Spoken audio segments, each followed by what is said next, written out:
'808 States are an electronic music band from Manchester, England. They were formed in 1987 and they were named after the Roland TR-808 drum machine, which was one of the first to allow user-programmed patterns and use some iconic sounds, which is a drum machine that they used. They were early influences on the UK acid house scene. They have released 8 albums. They had at times 3 to 4 members with some turnover, but they've now been whittled down to 1.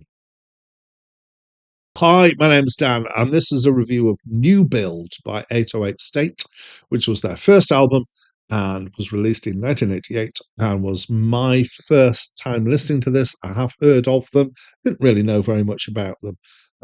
So I wasn't really sure what to expect when this came on. What I do is I do a listen, then I do a read. Read is still like this, and then I do a second listen. So I have a blind listen and an informed listen, and so that's what I did in this case. My first listen, I didn't really know what to expect. So I'm going to describe this. I'm going to label this in the genre acid house, and the reason for that is because I've got no real reason to disagree with Wikipedia and Acclaimed Music, both of whom call it that. Actually, if I didn't have that to start, I might have called it rave. But acid house is probably a tighter definition, I think. It's instrumental, dancey, electronic stuff, and mostly instrumental, apart from some tracks have got repeated phrases like Dr. Lowfruit has got push it, push it, push it, kind of almost all the way through. It's very synth-based, and it's fierce and beaty. It uses some quite complex syncopated rhythms. There's lots of repetitions with slow changes, which is quite a common approach to electronica, especially trancey electronica. I have heard this approach to music where you make slow changes as being described as this is what minimalism really is, rather than it having to have not very much in it. If that is correct, I would describe this as being minimalist.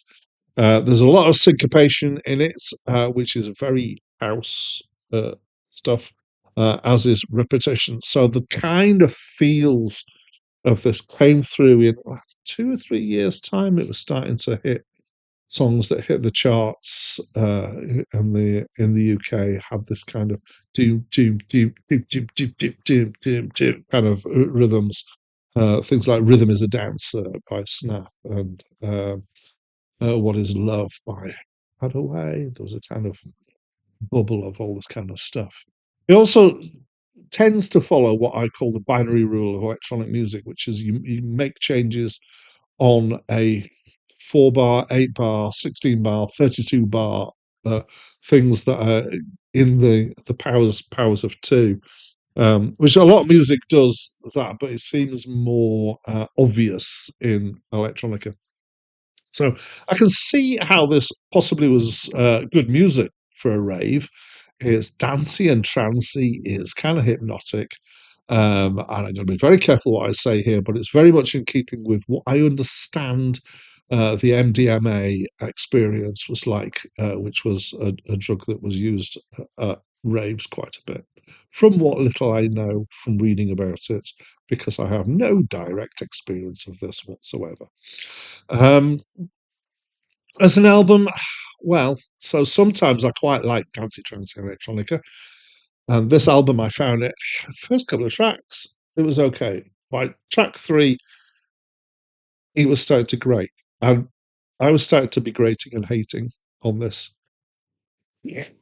Excuse me. So I've kind of tried to pull this apart and work out why I found this really quite irritating, and I can't emphasize that too much, I think.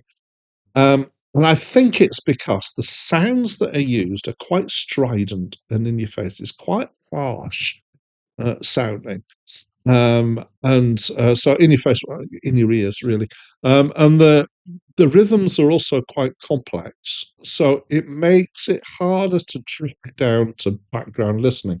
Now, I think this might be easier when you're dancing, which is why I think it might be good dancing music.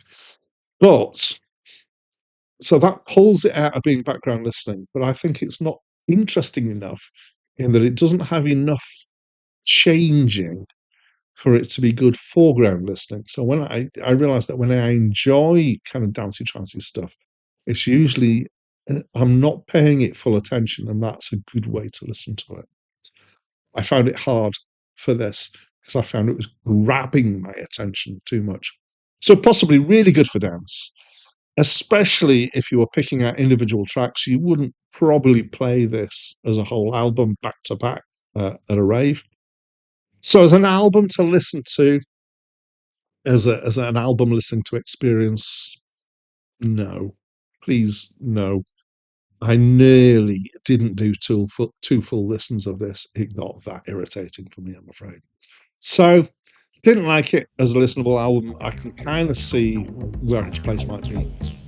Well, that's just my opinion. And as always, I'd love to know what your opinion is. So please share that with me, especially if you disagree. And that's it from me for now. Push it, push it, push it, push it, push it.